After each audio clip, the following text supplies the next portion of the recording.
दोस्तों सावन मास की सुंदर कथा लेकर आया हूँ। बहुत ही सुंदर ये कथा है। सावन मास में आपको सुनने से आपके जीवन में सुख शांति प्रदान करेगी भगवान से और श्रावण मास की महिमा।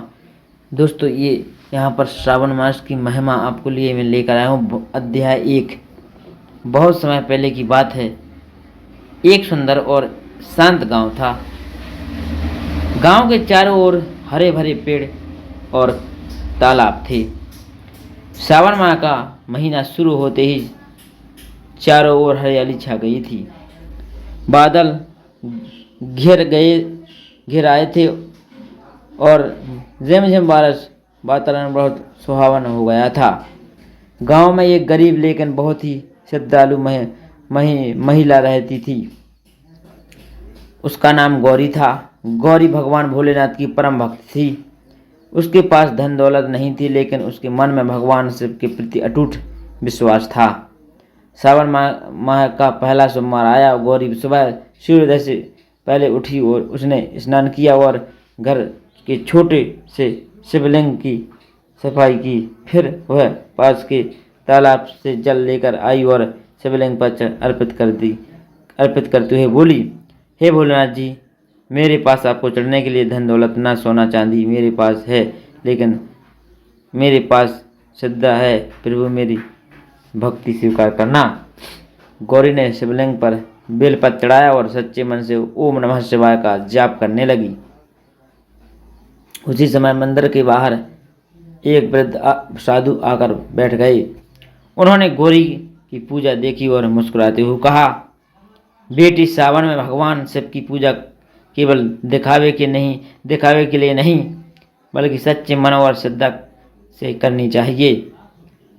जो व्यक्ति विश्वास और भक्ति से भोलेनाथ को याद करता है, उसके जीवन में कठिन समय धीरे धीरे दूर होने लगता है।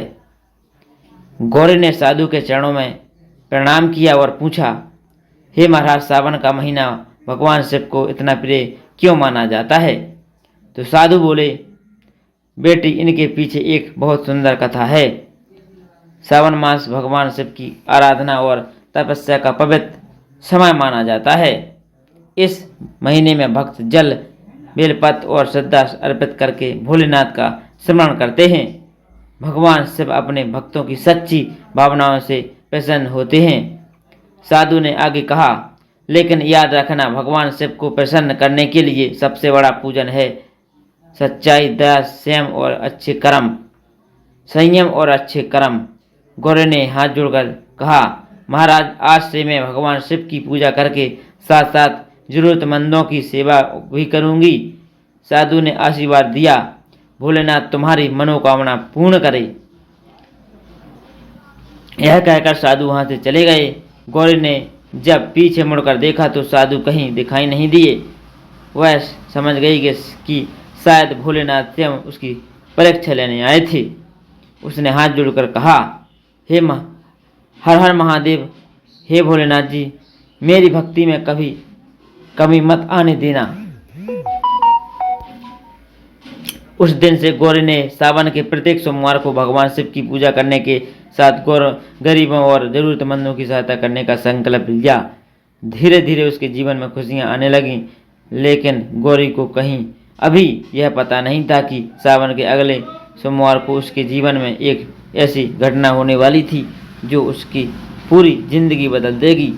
अध्याय 1 की सीख। भगवान शिव को धन दौलत से अधिक सच्ची श्रद्धा, अच्छे कर्म और निर्मल मन प्रिय है। ओम नमः शिवाय, हर हर महादेव। मैंने आपको यह भोलेनाथ जी की सावन कथा का पहला अध्याय मैंने आपको सुनाया। यह कथा अध्याय कैसा लगा कमेंट बॉक्स में लिखकर जरूर बताइएगा। जो भी हमारे चैनल पर नए आए हो, चैनल को सब्सक्राइब जरूर करिएगा, क्योंकि हम अपने चैनल पर हर रोज़ एक नई कहानी कथा लेकर आया करते हैं। तो उस चैनल को सब्सक्राइब करना ना भूलें। और दोस्तों, सावन सोमवार की आप सभी को हार्दिक शुभकामनाएं। जय श्री राधे, जय भोलेनाथ, हर हर महादेव, हर हर महादेव।